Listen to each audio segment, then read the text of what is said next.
going to pull up just a little and then we can kind of look behind the truck. I'll do a quick stop so we can see the face of that one.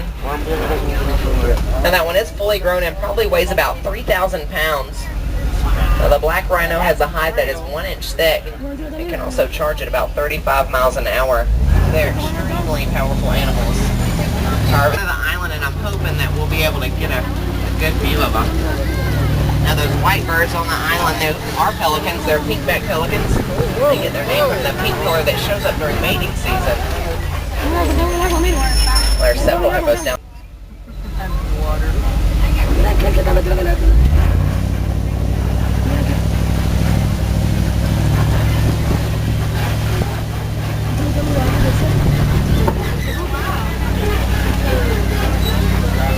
Now I do want to remind everybody to stay seated, and in just a moment we're going to cross this bridge here. Look to the left-hand side. There's some Nile crocodile. Now Nile crocodile are much larger and much more aggressive than the American alligator. They can grow to be about 20 feet long. And they have a closing jaw pressure of 1,200 pounds per square inch. Will certainly crush the bones of any prey. Now a lot of times crocodile will hang out with their mouths wide open. That is actually in an effort to regulate their body temperature. Since they are cold-blooded animals, they have to get rid of that excess heat somehow. And they do so through their mouth.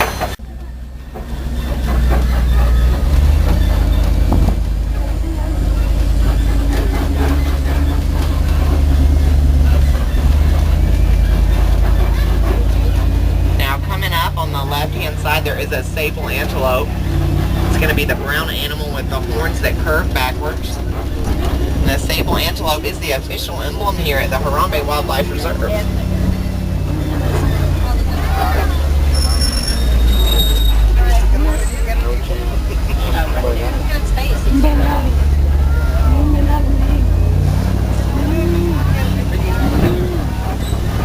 Now the tall cones of earth that are kind of scattered about here in the savanna, they are actually termite mounds. Oh, and I'm going to stop right there real quick. There's some Thompson gazelle to the left here that are a little closer than those ones were earlier. Now the Thompson gazelle, sometimes they'll escape predators by running in like a zigzag motion. And it's a pretty effective defense because animals like cheetah who hunt the Thompson gazelle have a hard time.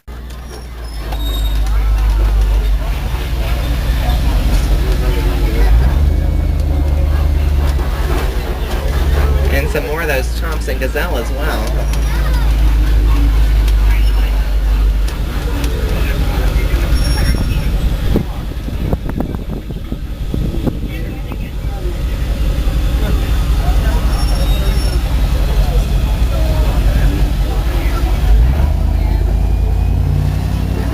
Directly to the left, it's almost on the pathway. That is a reticulated giraffe, and then more to the left of the reticulated giraffe, if you can tell, those two giraffe have a different pattern. It's a little darker and a little bit more jagged and irregular. That's because they are a different species of giraffe. They are Maasai giraffe, and they get to be about 18 feet tall, so not quite as tall as the reticulated giraffe. Rider end in this cluster of trees, and you can just kind of see movement. You can't really see the... You're seeing real good. He's right here in the right-hand corner, but off the left-hand side of the truck. You can see his arms between his head.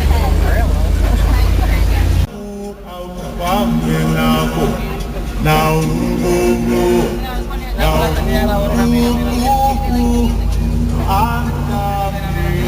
I'm going to go really slow.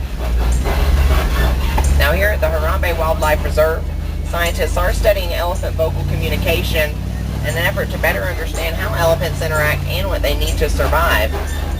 We feel like the better we understand these animals, the more we can protect them.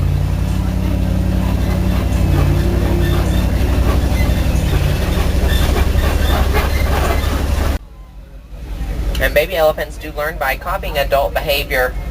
That's why Warden Wilson was so concerned about that baby elephant being found alone. Now you see the elephants are flapping their big ears. That's because they have large blood vessels on the back of their ears. When they flap them, it creates an air current which helps cools that blood down. So then when it returns back into the animal, and the baby's pulling us over here.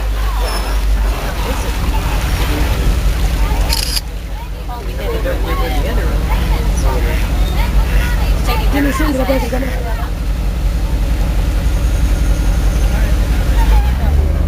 it does look like a flock of greater flamingos. Now greater flamingos are the largest of, the tallest of all the flamingo species and also the lightest in color. They actually get their color through their diet, which is very high in carotene. But the blacklegs, those are baby flamingos, and they won't get their color for a couple more years as they eat a whole lot of that carotene. I see you at the junction. I suggest you go west. It will be worth it. Okay, Wilson, we will head that way. And I think I even see some cheetah. They're just to the left up on the hill there across the ravine, laying underneath the tree. If you follow the base of the trees down, eventually you'll see them. They're facing away from us. You can just see their bodies. Now, cheetah are the fast. Like, that's exactly what one is doing right now. It's just to the left up on the hill in the grass under that tree. Now, lions are nocturnal animals, and they're inactive for about 20 hours out of every day. Than that.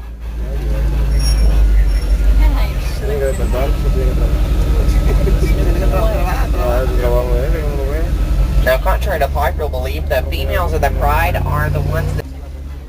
So perhaps that's where the female is right now. She might be out hunting. And you can just barely see one in his burrow. I'm going to turn the corner. Everybody look at this burrow just to the left. You can just see that, like, the side of his body. Now they dig their burrows with their razor-sharp tusks, and then they back into them, and they expose their tusks as a warning sign to predators. And they can also charge at about 35 miles an hour. It looks like there's another cluster of ostrich eggs, and they're to the left here, just at the turn here.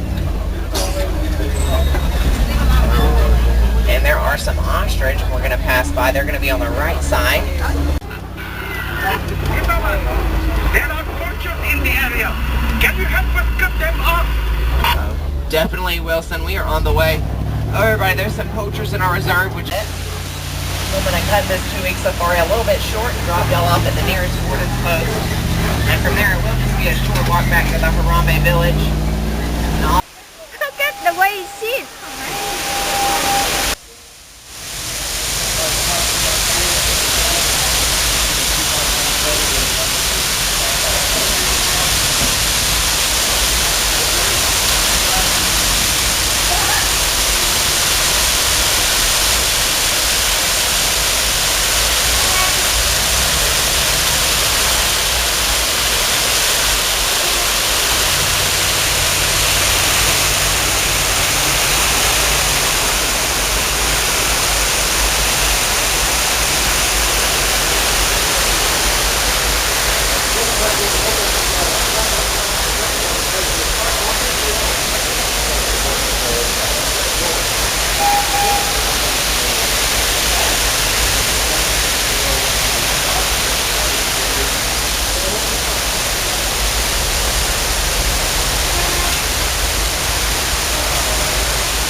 haircut. A big old monkey.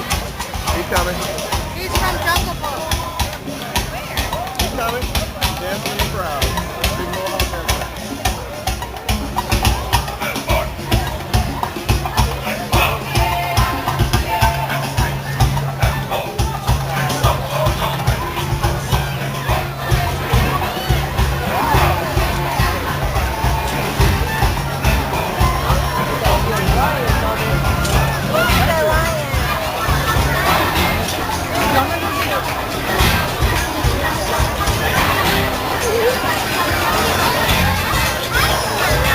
Keep pushing that, pulling that whole thing, honey.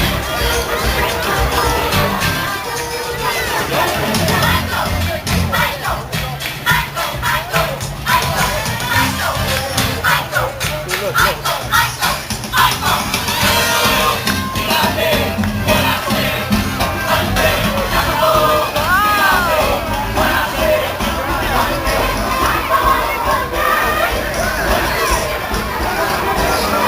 Where they get it from?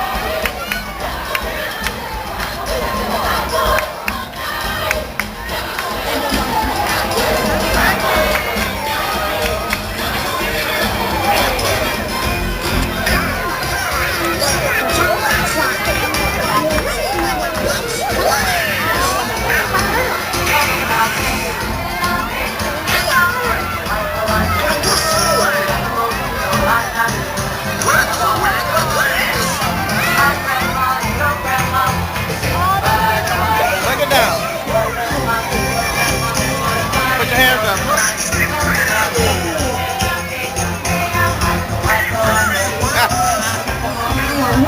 Make them dance with you.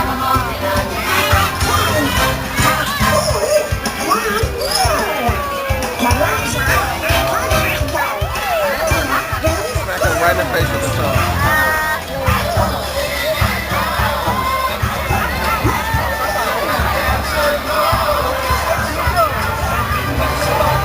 Comes Pluto.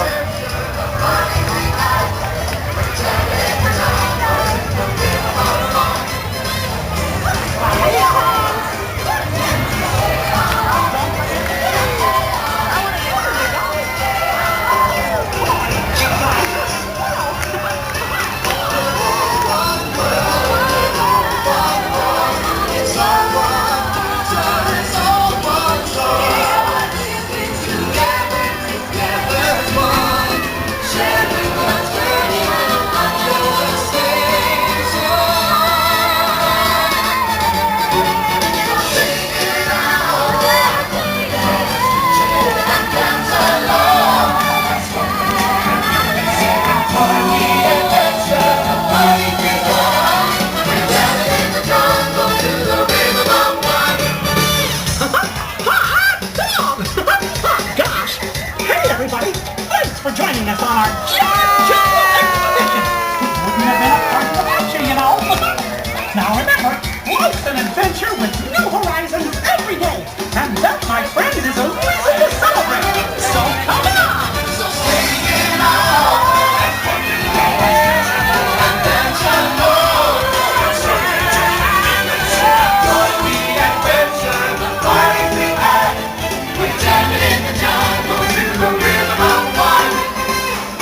Come on!